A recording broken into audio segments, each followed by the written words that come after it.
Hello, my friends. In today's episode, I'm speaking with Mark Fisher, and he shares his top 3 takeaways from being in an entrepreneur coaching group for the last 2 years, including why it's so important to prioritize time away from work. So if you struggle with working too much, this is a great episode for you, my friend. Let's get started.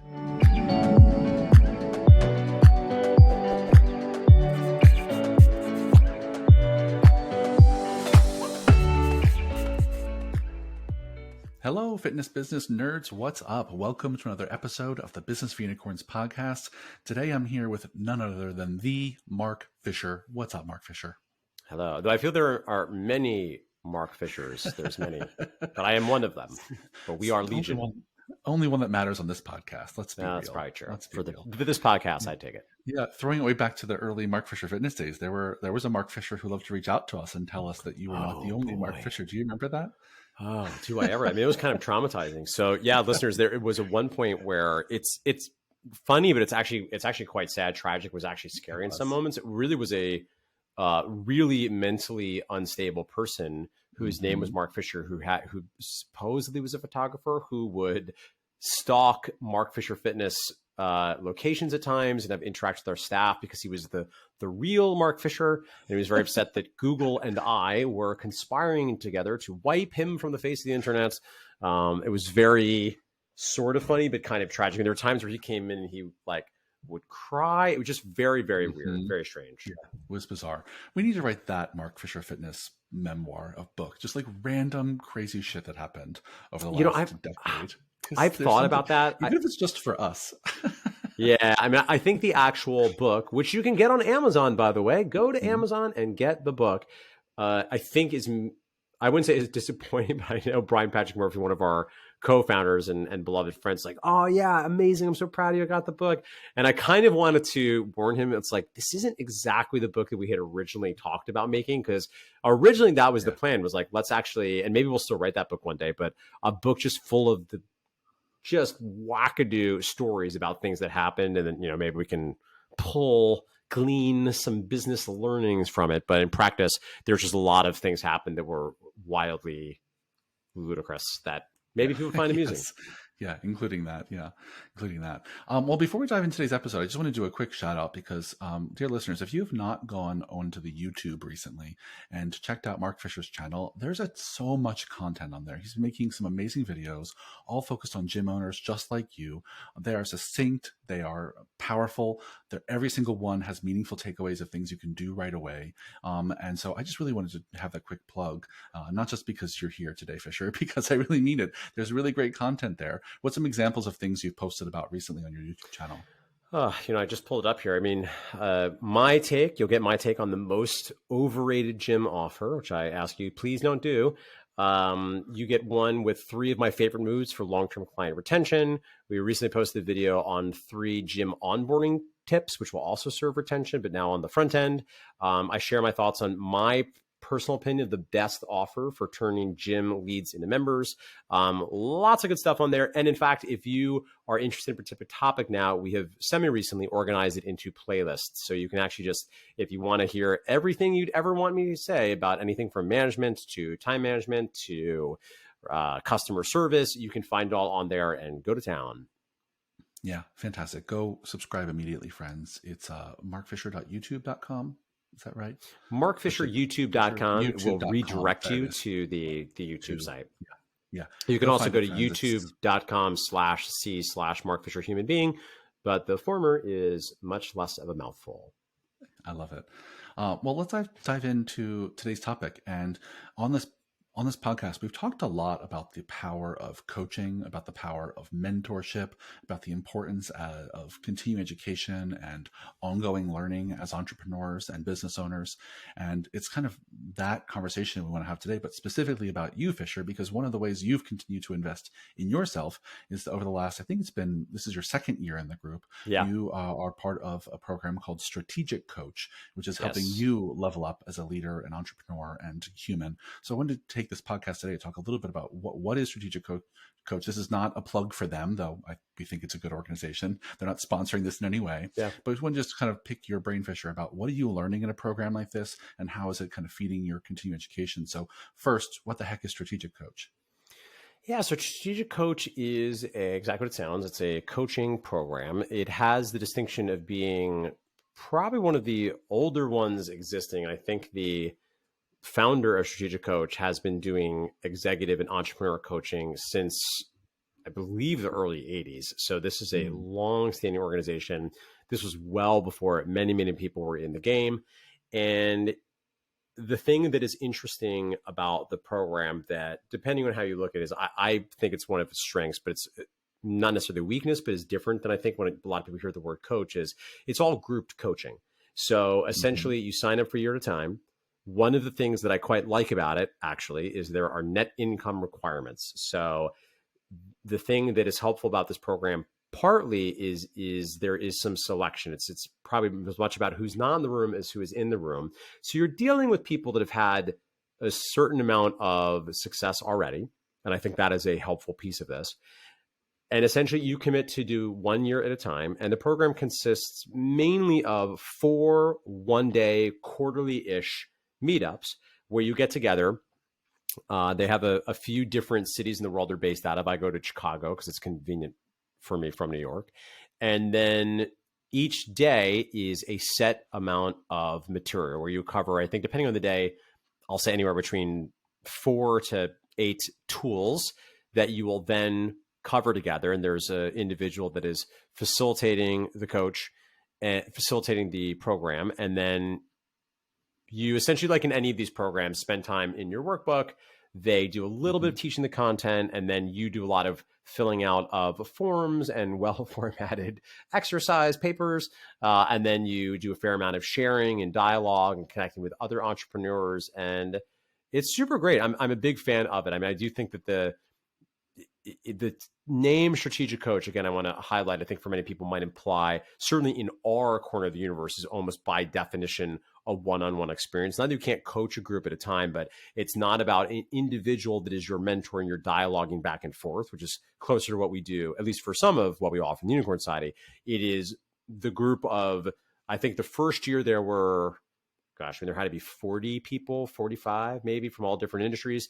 I think it widows down in later years because people drop off and pursue other opportunities.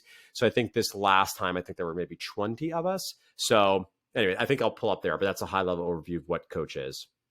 Yeah, I think it's a really great overview, and I think you're right that the name is not always aligned with what actually it is. Because when I first heard of it, I thought it was like someone who's going to be a strategic coach for your business strategy, and this is really kind of a group coaching experience that's helping you give you strategies for entrepreneurship and for life and for management, Yes. etc. And it's both in person and there are some remote interactions. Is that right?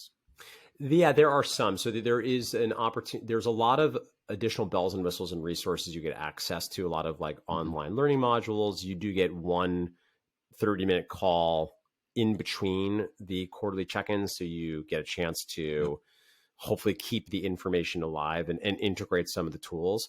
And yeah, I think the other thing that is worth stressing, particularly the first year, is broadly a lot about one's own personal development, time management. I'm only now in the second year where, not that you don't touch on business stuff, of course you do, everything intersects, but the second year, at least from the first one I had, my understanding is a lot more focused on actual business strategy. And I understand the Mhm. premise. I think any of us that do this kind of work can understand it probably does make sense to square away the individual first, and then you can sort of think about the business at a higher level. Hello, my friends. Michael here. I'm just jumping in to make a quick announcement. If you haven't heard yet, we have a brand new course we're launching in Business for Unicorns, and it is about management and leadership for gym owners. This is one of my favorite topics. It's going to be a live 2-day course on Zoom, Friday, May 6th and Saturday, May 7th from 10 a.m. to 4 p.m. Eastern Time on both days. And in this course, I'm going to tell you everything I know about how to hire the best possible talent for your team, how to onboard and develop your team long term, how to give and receive feedback on your team, how to build a culture on your team. Again, this is some of my favorite stuff to talk about. A lot of topics I covered in this podcast, and I really, really hope you'll join me for this 2-day course. To learn more, go to businessunicorns.com/management or click the link in the show notes. And if you enroll before April 17th, you'll get an early bird deal and save hundreds of bucks. So if you're listening to this before April 17th, again, click the link in the show notes or go to businessofunicorns.com/management to learn more and enroll. Hope to see you in the course, my friends. Yeah. Well, let's get to the part where I think most of our listeners really are curious about is like, what are you learning that you can share with us that you found valuable so far? What are some of your favorite tools or insights that you've had in the program so far? Yeah, I think certainly one piece, which I think I've mentioned before on the podcast, is just a renewal of committing my vows to having non-work related hobbies and taking days off, which is historically something that I've not done a lot of, broadly by choice, because I like what I do. And it's also my hobby in addition to my work, my vocation, if you will. And I am aware that if my brain does not get breaks, then in ways that are subtle and hard to quantify, there is a fragmentation of my mental software that needs a defrag, that needs a reset. So the program is it's one of the real tentpole trainings is you have to take days off.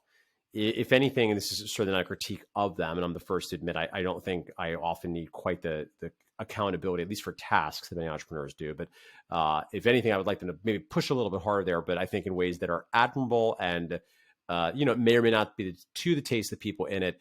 They are very aware of who they're working with because they're with entrepreneurs. Mm-hmm. I have to imagine that there's some customer service adventures that staff has to deal with because, the entrepreneurs, particularly ones that are all making a lot of money, are essentially defined by being the smart, the most opinionated. It's like on the DISC personality style. It's like everyone is D's.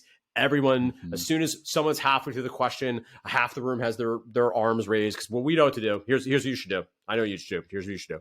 Yeah. And I'm joking. I'm speaking hyperbolically. It's not that extreme as I'm making it sound. So yeah, the free day was a big piece of it. I think another one that is maybe actionable for everyone listening here comes from this last day of training where they covered something that they have branded the R factor question, or the relationship factor question. And essentially, this is just a great super powered question that you'll do in any kind of needs analysis or sales conversation, where we know that in a given sales conversation, particularly for what most of us do, you don't have an unlimited amount of time. So you have to pick a few questions to understand what their goals are, and then a few questions to dig in a little deeper and maybe get some clarity on what are the obstacles, because without understanding that, you don't know how to build value for what you do. And one of the points they made, which I think maybe I intuited, but which is a really eloquent way of putting it that felt like an aha moment, is that all value is created in someone else's future. So all value is created in someone else's future. And that's how you grow your business. It's really how you add value to anybody, to your employees, to people in your life you care about. And of course, we can't do that unless we get very clear on what the success look like for this person. They have this very specific question they ask that they're very particular about the way it's supposed to be asked. And hopefully I don't bastardize it here. But the gist of it essentially is, if we were to have a conversation, if we were meeting here 3 years from today, and you were very happy with how things have gone for you personally and professionally, what needs to have happened over the last 3 years? Yeah. And this is a great question. Now, MFF, we have versions of this question, but this particular formulation, I think they are correct in being very particular about, is there's a lot to recommend it. And I think this is a great way to dig in. And they do give the offering that you can play with the time span depending on who you're talking with and what role they are and what your exact relationship is. But I thought that is a powerful way of helping somebody get clear to you where they want to go. And I think one of the most provocative extrapolations they've taken from this question is that if somebody can't answer that question, fire them. Don't work with them. They don't know. If you got an employee like, no, I can't work with you. I can't help you. If you don't know what you want, then I'm sure that's challenging and probably stressful for you, but by definition, I cannot be helpful to you. And it's probably better for us to part as friends now because I can't help you if you can't identify what you want in the future. Now, of course, there's probably other, frameworks and models you can use to support somebody if they don't know what it is. So I'm certainly not suggesting that, you should ask your, fitness training clients this on Monday. And if they say, well, I'm not really sure, it's like, you're fired, get out of here. I'm not going to work with you. But at any rate, that's one other tool that I have found that I'm really excited to use, because then you can knit together One of the other things too that they do really, really well, which always makes me cautious even talking about them, really attributes are very, I think, aggressively protective of their IP, because I'm certain if you're coaches who coach coaches who coach coaches, I'm sure over the years had a lot of people try to pull fast and dirty and steal these frameworks wholesale and then present them as their own, which understandably they frown upon. And admittedly, because so many people that go to coach, I think, do some kind of coaching themselves as part of their work. They also, I think, do a good job of modeling how to protect one's own IP and, to their credit, provide resources for how you can find ways to create, if not necessarily trademark per se, but create your own branded, your own, it's often called the unique mechanism for change in the Russell Brunson world, right? How do you take the thing that basically everybody's doing, but give it its own branding that becomes associated with you and your business, even if in fact, the reality is there's probably not anything new and hasn't been for a long time. We're all just putting the pieces together differently. Yeah. I love that last one because there's so much about what we all do in fitness that is pretty identical. And to stand out, we really have to find a way to brand it in a way that makes it seem unique to us. So let me see if I can just kind of recap for our listeners the three things I've heard so far. One was, you're spending all this time in a business coaching group, and one of your first lessons learned is spend less time on business. Take time off. Take time off. Yeah. Take some time off. Right. I think that's huge. I think it's such a powerful message that's one of the first things you shared. Right, is because so many of listeners and so many Unicorn Society members that we talk to on a regular basis are just not taking enough time off to be effective when they're on. And when they're on all the time, they're just kind of on this low level of burnout that just makes them less effective every day they stay at that place. So I think that's a huge one. And dear listeners, find some free time that lights you up. That does not mean you have to, quote, do nothing. Not working is not the same as doing nothing. Right. Spending some downtime, napping is helpful. Walks is helpful. Hobbies are helpful. Quality time with loved ones. So figure out what that is for you, friends. The second thing you said there, which is, I think what do they call it? The P, what's the matter with their IP? It's a really powerful question. R-factor question. Yeah. But the question was something like, if we're sitting here 1 to 3 years from now having a conversation and, you've achieved your goal, or was that how it goes? Then what's happened? If we're sitting here 3 years from now and you've achieved your goal and you're satisfied and happy, what has happened to allow that to be the case? I'm butchering it as well, but I think that's a powerful question to ask ourselves. Yeah, we're not stealing any IP because we can't remember what the fucking words are. Yeah. But yeah, it's a powerful question to ask ourselves. It's a good one to ask employees. A good one when you're asking clients. And to Mark's point, if they can't answer that question, there's something to talk about there, because you have to decide whether or not you're the kind of person who's working with people who don't have clear goals, right? And a lot of the kind of coaching we do, it's kind of essential. One of the things that we talk about is one of the things a great coach does is help people clarify what they want. Right. So coming in not clear about your goals is kind of the heart of a lot of coaching, but in some cases it's not. Right? In some cases, if you don't know what you want from us, then we can't be helpful. So I think it's a really good question, and it asks people. I think what it does really well is it gets people to create a vision for what they see for themselves as much as is possible in the moment, and reverse engineer how they got to that vision, and with one really powerful question. So I think that's really smart. And then this last thing about protecting your own IP and rebranding, I think that's really useful for all of our listeners. Like I said, there's a lot of folks in gyms doing a lot of the same stuff. We're doing the same stuff as Barry's Boot Camp and Orange Theory, and some of those places have just spent a lot of time, energy, and money branding it to sound really specific to them, when in reality, I think a lot of the same shit's happening in every gym across America and beyond. And so I think there's something to branding that I think is really valuable about. I receive the sentiment of what you said there, though I do think we might get some hate mail if we imply to our listeners that what they're doing is the same as Orange Theory and Barry's Boot Camp. But the sentiment is correct. Yes, we're all lifting weights 100%. And elevating our heart rate. And yes. Yeah, there's a lot of principles that are kind of really overlapping, that like the what it looks like to do to work out in small gyms. It's pretty similar, but even at MFF, it's something that people have said that we've done well is naming and branding kind of our experience and parts of our culture that kind of make it unique, when there's a lot of people who do kettlebell classes. Yep. So those are really great takeaways. Anything else that really stands out to you as part of your strategic coach experience that's been valuable so far?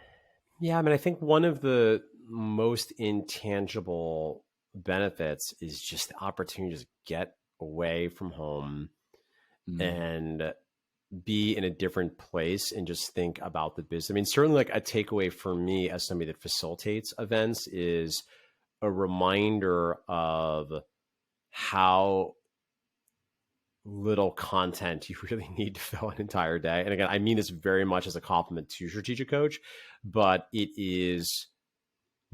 doesn't feel stuffed like a turkey, you know? And I think particularly that what happens is if you do this for 40 years, you develop the courage to just become simpler and the courage to do less and not feel like you have to kill your attendees and your clients with death by too much value or just shoving things down their throat. Because for a lot of people that gets overwhelming, right? And it's also true that those days are full, but I don't feel quite exhausted the same way when I'm just getting like pelted with action steps and to-dos all day long. So I think that has been a valuable takeaway for me. And then, yeah, just the opportunity to leave my home and think about the business differently, right? I often talk about the importance of different social contexts, different attentional contexts, different environmental contexts.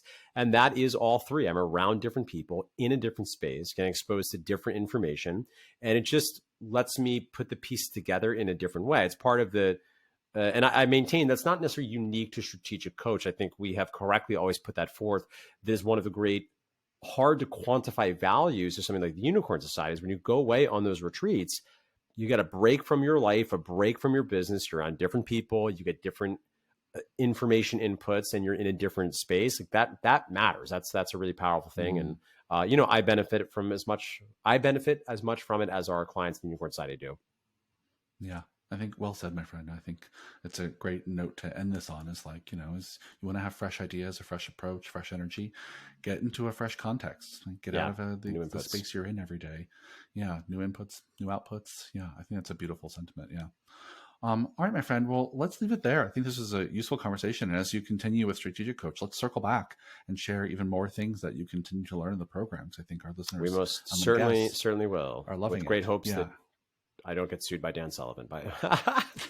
I'm completely ribbing them. Actually, I mean it very seriously. It's amazing the way that they do it. And, to their credit, you can find basically everything the strategic coach teaches online.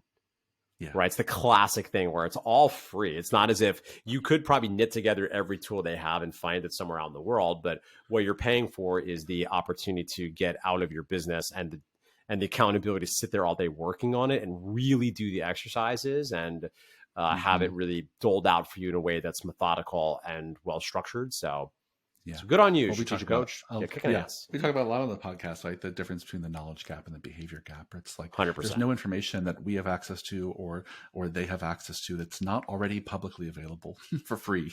Yes. Right. It's the fact that they're paying for the interaction and the guidance and the accountability, and that's worth its weight in gold. That's the thing that we can't do on our own as easily. Indeed. Yeah.